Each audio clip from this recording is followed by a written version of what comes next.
Bismillahirrahmanirrahim. Assalamualaikum warahmatullahi taala wabarakatuh. Waalaikumsalam warahmatullahi wabarakatuh. Dan selamat pagi untuk kalian semua dimanapun berada. Hari ini kita akan mempelajari tentang karakter organisasi, karakteristik dari organisasi. Karakteristik dari organisasi itu ada dua. Yang pertama bisa dilihat dari kinerja dan yang kedua konflik.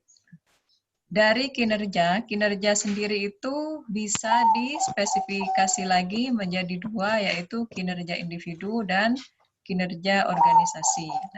Jadi di dalam sebuah organisasi itu tidak hanya dilihat dari kinerja organisasinya juga, tapi juga berpengaruh kinerja dari individu tersebut terhadap keberlangsungan dari organisasi. Nah, kemudian karakteristik organisasi yang kedua itu berupa konflik. Nah, ternyata dalam sebuah organisasi itu yang namanya konflik itu pasti atau bisa saja terjadi. Nah, penyebab dari timbulnya konflik ini ada dua faktor, bisa faktor internal dan juga faktor eksternal.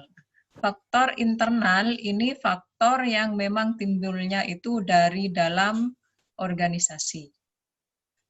Faktor eksternal, faktor yang timbulnya itu bisa dari luar organisasi tersebut. Nah, untuk penjelasan lebih lanjutnya, kita lanjutkan pada slide berikutnya. Nah, kita mulai dari definisi dari kinerja. Kinerja secara umum, kinerja atau performance, itu merupakan kuantitas atau kualitas hasil kerja individu atau sekelompok di dalam organisasi dalam melaksanakan tugas pokok dan fungsi yang berpedoman pada norma, standar operasional prosedur, kriteria, dan ukuran yang telah ditetapkan atau yang berlaku dalam organisasi. Jadi yang namanya kinerja ini tidak hanya dilihat dari kuantitas, tapi juga kualitas. Nah, kuantitas ini terkait dengan jumlah, ya, jumlah sejauh mana target atau pekerjaan yang sudah terselesaikan. Kemudian tidak hanya dilihat selesai atau tidaknya, tapi dilihat dari kualitasnya. Bagaimana pekerjaan yang sudah selesai tadi, secara kualitasnya seperti apa. Nah, makanya kinerja ini meliputi kuantitas dan kualitas. Jadi ini merupakan indikator yang simultan, artinya bersama-sama dinilai dari sebuah kinerja. Kinerja, kuantitas atau kualitas hasil kerja. Jadi yang namanya kinerja itu adalah hasil kerja yang berupa kuantitas dan kualitas, baik itu individu atau sekelompok orang di dalam sebuah organisasi. Bisa dipahami ya? Selanjutnya, kita mulai dari kinerja individu. Jadi sudah dijelaskan pada slide sebelumnya bahwa karakteristik dari organisasi itu yang pertama adalah kinerja. Sedangkan kinerja sendiri masih terspesifikasi lagi, yaitu dilihat dari kinerja individu dan kinerja organisasi. Kinerja individu. Kriteria dari kinerja individu dalam sebuah organisasi itu yang pertama bisa dilihat dari yang pertama kompetensi individu tentang pekerjaan. Jadi kompetensi individu tentang pekerjaan. Jadi setiap individu di dalam sebuah organisasi, misalnya perusahaan gitu ya, pasti sudah punya bagian-bagian pekerjaan tertentu. Nah, bagaimana kemudian sejauh mana kompetensi individu ini terhadap sebuah pekerjaan yang menjadi beban atau tugas yang dipertanggungjawabkan kepada dirinya. Jadi ini nanti bisa dinilai. Kinerjanya itu dilihat dari kompetensi individu tersebut tentang sejauh mana individu ini menguasai tentang pekerjaan yang dibebankan kepada dirinya. Ini kompetensi. Terus yang kedua, kemampuan individu dalam membuat perencanaan jadwal pekerjaan. Nah, selanjutnya setelah kompetensi tadi dimiliki oleh seorang individu, maka kemudian tidak cukup hanya kemampuan saja atau kompetensi tadi harus dituangkan dalam kemampuan untuk membuat perencanaan dan jadwal pekerjaan. Jadi seorang individu atau pegawai gitu ya, pegawai harus mempunyai kreatif gitu ya, kreatif dan mempunyai misi dalam sebuah pekerjaan itu. Jadi artinya ketika bergabung dengan sebuah organisasi, dia itu harus punya sesuatu dalam dirinya yang bisa dituangkan dalam pekerjaannya itu. Salah satunya ini kemampuan dalam membuat perencanaan jadwal pekerjaan. Terus yang ketiga, pengetahuan individu tentang standar mutu pekerjaan. Jadi pada saat sudah bergabung dalam sebuah perusahaan, seorang individu ini juga harus tahu tentang standar mutu pekerjaan yang ada di perusahaannya atau organisasi dia itu bergabung. Supaya apa? Supaya nanti hasil atau kinerjanya itu bagus dan sesuai dengan SOP, standar operasional prosedur yang sudah ditetapkan di perusahaan tersebut dan kemudian berpengaruh terhadap standar mutu pekerjaan individu tadi. Yang keempat, produktivitas individu. Produktif, seorang pegawai itu harus produktif. Produktif itu dilihat dari kualitas dan kuantitas tadi. Jadi sejauh mana kinerjanya, bisa dari kualitasnya seperti apa, kuantitas bisa dilihat dari jumlah ya, jumlah pekerjaan yang sudah terselesaikan atau yang sudah bisa dikerjakan dengan baik. Terus yang kelima, ketergantungan kepada orang lain. Nah, sejauh mana tingkat ketergantungan kepada orang lain. Jadi memang kinerja individu dalam sebuah organisasi dibutuhkan yang namanya kerjasama gitu ya, kerjasama dan juga berinteraksi dengan orang lain. Akan tetapi ketergantungan yang berlebihan terhadap orang lain ini juga kemudian bisa berpengaruh terhadap kinerja individu. Artinya individu tadi ini kemudian kurang mandiri dan kurang berpengaruh terhadap kreativitasnya kalau selalu tergantung kepada orang lain. Jadi kalian misalnya nanti bekerja di sebuah perusahaan atau organisasi tertentu, itu harus kreatif, harus visioner ya. Jadi kalau punya ide-ide itu bisa diajukan kepada pimpinannya. Jadi sehingga tidak tergantung pada orang lain. Terus yang keenam, kemampuan berkomunikasi. Ini juga penting dalam sebuah organisasi. Komunikasi itu diperlukan untuk kinerja yang baik dari individu. Jadi artinya komunikasi yang sesuai pada tempatnya gitu ya. Pada saat dibutuhkan komunikasi itu diperlukan, tapi pada saat tidak dibutuhkan jangan berlebihan juga karena itu juga bisa berpengaruh terhadap kinerja pegawai atau kinerja individu.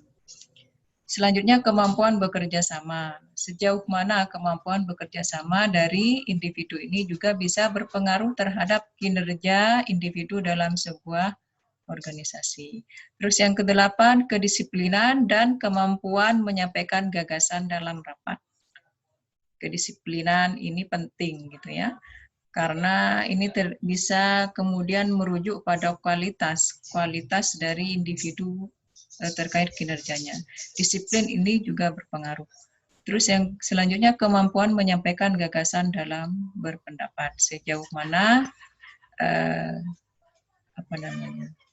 kritis gitu ya, kritis dan juga kreatif dan juga kecerdasan. Sehingga apabila diperlukan bisa atau mampu mengeluarkan gagasan-gagasan yang gagasan-gagasan atau ide-ide yang perlu disampaikan dalam rapat. Jadi ini yang ke-8, kedisiplinan dan kemampuan menyampaikan gagasan dalam rapat. Ini juga berpengaruh terhadap kinerja individu dalam sebuah organisasi. Terus yang ke-9, kemampuan mengelola pekerjaan serta kepemimpinan. Nah, Jadi ini bagaimana pekerjaannya itu bisa terselesaikan dengan baik serta kepemimpinannya. Jadi ini apabila individu ini membawahi atau mempunyai bawahan gitu ya, bagaimana dia mampu mengelola bawahannya itu dengan baik sehingga tercipta pola kepemimpinan yang baik juga. Jadi ini ada 8 kriteria kinerja individu dalam organisasi. Nanti kalau kurang jelas bisa ditanyakan di sesi tanya jawab ya, karena waktu kita terbatas. Selanjutnya menurut Mandi et al. Dikutip dalam bukunya Samsir Torang yang berjudul Organisasi dan Manajemen, ada 5 indikator dalam menilai kinerja individu dalam organisasi. Yang pertama terkait time standard, terkait waktu ya, waktu kerja. Nah, kalau di Indonesia itu standar kerja itu 8 jam ya, 8 jam. Jadi lebih dari 8 jam itu biasanya ada nilai lembur, biasanya dinilai lembur. Jadi standarnya kalau untuk Indonesia itu dalam 24 jam itu time standar atau waktu kerja yang dianggap produktif itu adalah 8 jam, 8 jam. Kalau lebih dari itu, ya tadi bisa dihitung lembur biasanya. Jadi itu tidak masuk dalam aktivitas harian sehari-hari biasanya. Jadi ada hitungan lainnya seperti itu. Jadi perlu diperhatikan time standard ini karena individu apabila bekerja lebih dari 8 jam itu berpengaruh terhadap produktivitas. Karena manusia ya, manusia keterbatasan seperti itu. Jadi kemudian untuk Indonesia, ukuran Indonesia time standarnya itu adalah 8 jam. Terus yang kedua, productivity standard, terkait dengan produktivitas standarnya seperti apa. Nah, pasti ini setiap individu itu memiliki standar seperti apa dalam menyelesaikan atau membuat produk atau sesuatu yang bisa dihasilkan terhadap organisasi. Tentunya produktivitas standar ini pedomannya adalah aturan yang ada di organisasi di mana dia bekerja. Jadi sudah punya target pencapaian-pencapaian yang akan diselesaikan atau dituntaskan dalam pekerjaannya tersebut. Terus yang ketiga, cost standard, ini terkait dengan biaya ya, biaya. Jadi ini sudah ada standarnya juga, standar yang jelas terkait biaya yang nanti akan dikeluarkan dalam sebuah program tertentu atau usaha tertentu atau produk tertentu seperti itu. Terus yang keempat, quality standard, ini terkait dengan kualitas dari pekerjaan tadi yang telah diselesaikan seperti apa. Jadi harus memenuhi standar yang memang sudah ditetapkan dalam sebuah organisasi atau perusahaan yang di mana individu itu bergabung. Terus yang kelima, behavioral standard. Ini terkait dengan tingkah laku ya, tingkah laku dari individu di dalam atau ketika bekerja dalam sebuah organisasi. Behavioral ini terkait dengan tingkah laku tadi, misalnya kedisiplinan, kerjasama, kemampuan berkomunikasi, tanggung jawab, sebagaimana loyalitasnya terhadap sebuah pekerjaan yang menjadi tanggung jawab dari si individu tadi. Nah, jadi ini ada 5 indikator tadi, ini merupakan apabila 5 indikator ini terpenuhi, maka kinerja individu itu bisa dinilai baik seperti itu. Pertama, waktu, produktivitas, biaya, kualitas, dan tingkah laku dari individu tadi dalam sebuah organisasi. Selanjutnya, nah, itu terkait pembahasan tentang kinerja individu ya. Selanjutnya kita lanjutkan pada kinerja organisasi. Kinerja organisasi ini saya mengutip dari teorinya Zethmel ya, Zethmel. Masih dalam bukunya Samsir Torang, bahwa kinerja organisasi itu dikatakan baik dikatakan berkualitas apabila telah memenuhi 5 indikator kualitas kinerja atau indikator pelayanan berikut ini. Yang pertama terkait reliability, yaitu pelayanan harus sesuai dengan apa yang ditawarkan. Reliability. Reliability. Pelayanan harus sesuai dengan apa yang ditawarkan. Jadi, pelayanan itu harus sesuai dengan apa yang memang ditawarkan sebelumnya. Jadi kan biasanya seseorang akan tertarik apabila melihat sebuah promo gitu ya, menyaksikan atau melihat sebuah promo yang kemudian itu menarik bagi dirinya, dan kemudian pada saat sudah melakukan pelayanan, jadi apa yang ditawarkan itu harus sesuai. Ketika apa yang ditawarkan itu sesuai pada saat pelayanan, tentu saja kemudian akan menimbulkan kesan yang baik pada pelanggan atau masyarakat yang melakukan pelayanan dan kinerja. Nah, sehingga ini tingkat atau reliability ini memang harus terpenuhi, yaitu pelayanan harus sesuai dengan apa yang ditawarkan. Terus yang kedua, responsiveness, itu kesiapan atau cepat tanggap dalam memberikan pelayanan. Responsif, bagaimana tingkat responsivitas dari individu dalam memberikan pelayanan. Misalnya pelayanan pembuatan KTP gitu ya. KTP itu misalnya mengurus administrasi di kantor kecamatan. Nah, gitu. Artinya aparatur di situ sebagai pemberi layanan harus, yang kedua responsif. Misalnya yang pertama tadi ya reliability, terus yang kedua responsif. Artinya harus cepat dalam memberikan pelayanan, tidak berbelit-belit, harus cepat, sehingga itu akan memenuhi atau masyarakat merasa puas terhadap kinerja dari individu tadi. Terus yang ketiga assurance, yaitu kompetensi individu, ramah, sopan, perhatian, terampil, dan rasa aman. Jadi individu tadi atau pemberi layanan atau aparatur harus mengetahui, harus paham terhadap apa yang sedang dikerjakan. Misalnya pelayan EKTP, maka dia atau individu ini harus paham terhadap apa saja yang diperlukan atau yang perlu dijelaskan kepada masyarakat pembuat EKTP tadi. Dan juga tidak hanya itu, tidak boleh marah-marah gitu ya, atau harus ramah gitu ya, ramah, sopan, perhatian, terampil, dan sehingga masyarakat itu merasa aman, nyaman pada saat melakukan tadi pelayanan tadi. Sehingga apabila masyarakat merasa aman, merasa nyaman, kinerja individu itu juga dinilai bagus oleh masyarakat.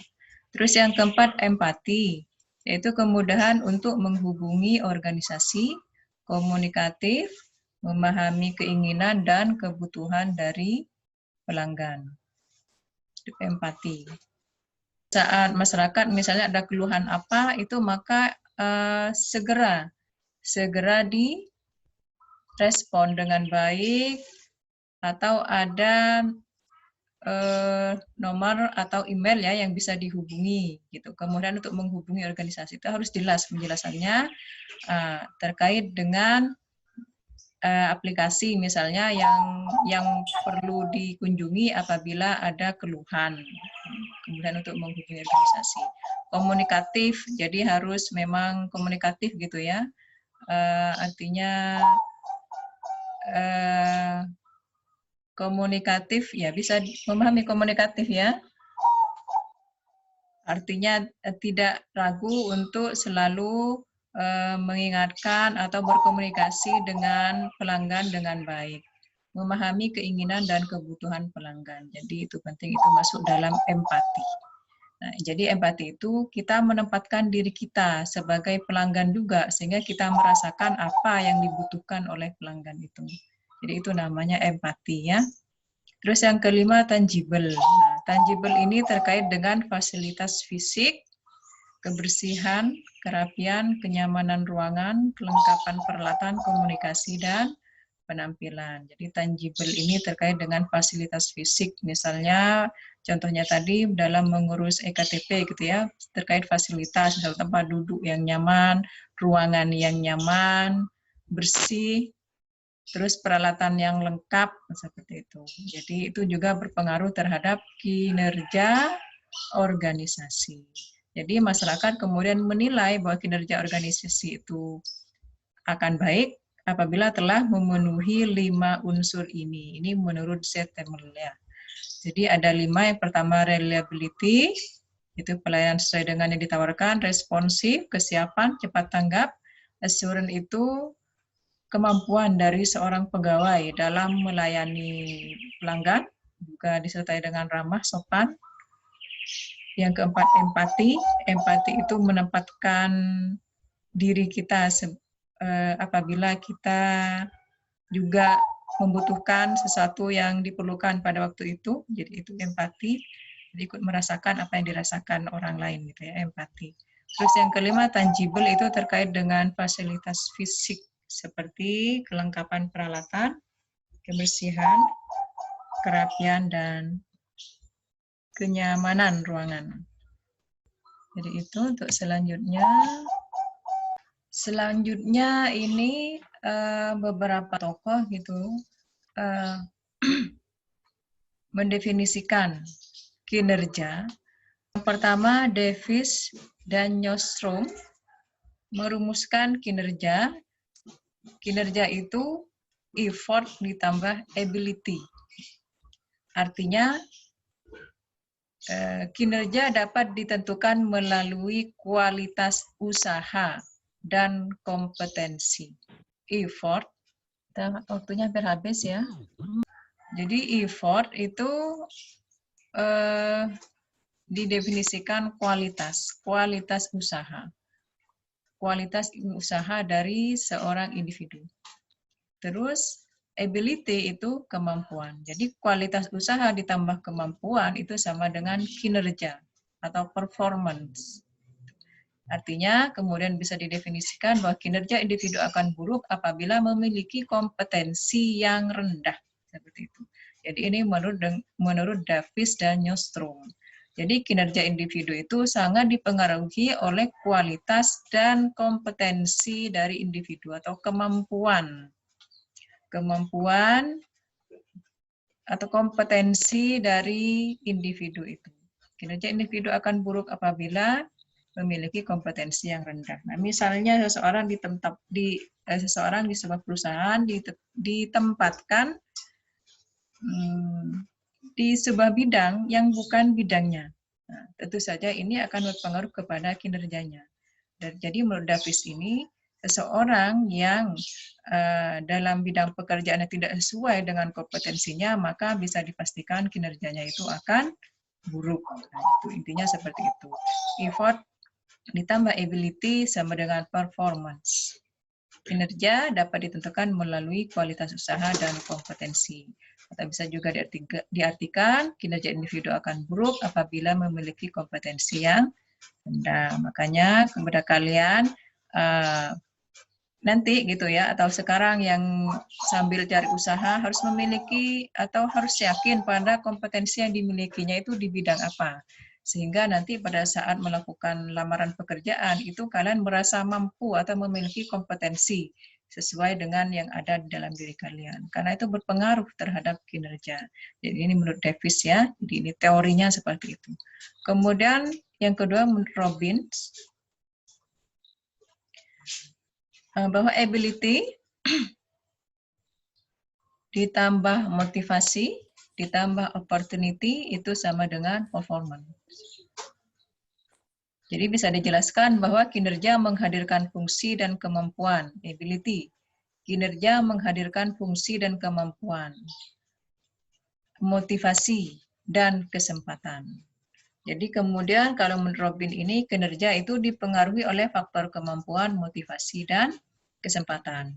Jadi kemudian walaupun sudah punya kemampuan apabila tidak ada motivasi dan tidak ada kesempatan sama aja dengan bohong gitu. Ini menurut Robin. Jadi menurut Robin itu kinerja itu dipengaruhi oleh kemampuan, selain mampu, selain berkompetensi ya, selain memiliki kompetensi itu harus ada motivasi juga dan juga harus ada kesempatan. Jadi ini menurut Robin terkait dengan kinerja. Selanjutnya.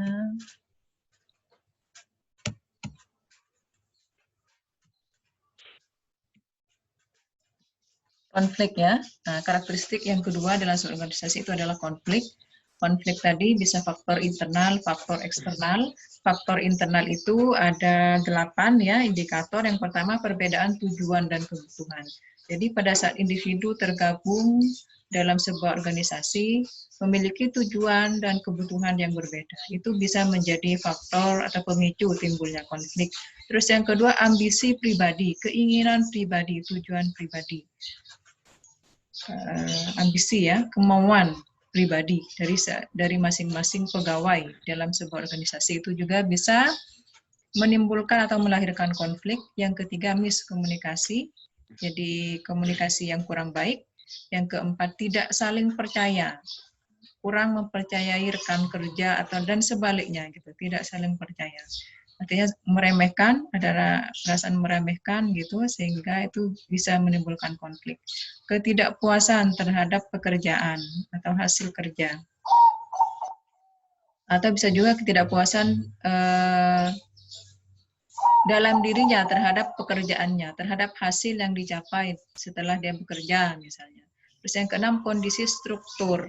Struktur dari organisasi itu juga berpengaruh terhadap timbulnya konflik. Terus yang ketujuh kepemimpinan, yang kedelapan interaksi personal.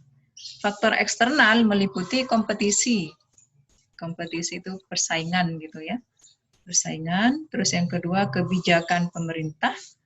Nah, kadangkala kebijakan pemerintah itu kurang sesuai dengan keberadaan organisasi. Nah, itu bisa menimbulkan konflik. Misalnya sekarang gitu ya, era pandemi COVID. Nah, era pandemi COVID berpengaruh terhadap beberapa perusahaan, misalnya salah satunya kemudian banyak karyawan yang di-PHK gitu. Nah, itu juga atau kebijakan pemerintah misalnya terkait UMR atau upah gitu ya. Sementara organisasi tidak mampu misalnya membayar karyawan sesuai dengan upah yang telah ditetapkan oleh pemerintah sesuai dengan kebijakan pemerintah, sehingga kemudian banyak yang gulung tikar perusahaan itu atau banyak yang memecat karyawannya karena mengurangi biaya gitu, biaya perusahaan. Terus yang ketiga adanya kepentingan politik, itu juga bisa berdampak atau menimbulkan konflik dalam sebuah organisasi. Kita cepat-cepat saja. Terus solusi konflik itu ada dua. Yang pertama negosiasi. Negosiasi itu proses tawar-menawar melalui perundingan. Jadi kalau negosiasi itu pasti ada pihak gitu ya, pihak ketiga yang berusaha untuk mendamaikan. Terus yang kedua musyawarah. Musyawarah sesuai dengan yang diamankan dalam Pancasila, sila keempat ya. Sila keempat, kerakyatan yang dipimpin oleh hikmat, kebijaksanaan dalam permusyawaratan perwakilan. Nah, ini juga bisa diterapkan di dalam sebuah organisasi. Jadi semua lini kehidupan itu bisa masuk menjadikan musyawarah sebagai jalan keluar dalam mengatasi konflik. Saya kira itu dulu ya. Kalau ada pertanyaan boleh silakan. Ada, Bu. Ya. Saya mau tanya. Saya, Bu. Ya, Safiuddin. Saya mau tanya bagaimana organisasi atau perusahaan, tapi kita memiliki peraturan sendiri, tapi peraturan baik bagi perusahaan tersebut. Itu bagaimana? Gimana? Suaranya putus-putus. Bagaimana apabila perusahaan? Misal, iya, tapi kita itu seperti memiliki peraturan sendiri, tapi peraturan itu baik untuk perusahaan tersebut. Oh, perusahaan sudah punya aturan gitu ya. Nah, tapi kita kemudian punya aturan sendiri yang sebenarnya itu baik untuk perusahaan gitu ya. Nah itu tadi bisa diajukan. Itu kan masuk dalam karakteristik individu tadi ya. Kinerja individu salah satunya itu adalah kemampuan menyampaikan pendapat dalam rapat. Nah, itu bisa disampaikan nanti pada saat ada rapat gitu ya, tentang usulan terkait bahwa dirasa itu seperti apa baiknya untuk perusahaan, itu bisa disampaikan seperti itu. Mungkin nanti bisa peraturan itu direvisi atau bisa dimasukkan dalam atau tambahan peraturan di sebuah perusahaan tersebut. Jadi disampaikan saja, asalkan itu tadi disampaikan pada saat atau momen yang pas, sehingga itu bisa dipertimbangkan oleh atasan dan syukur-syukur bisa diterima gitu. Seperti itu.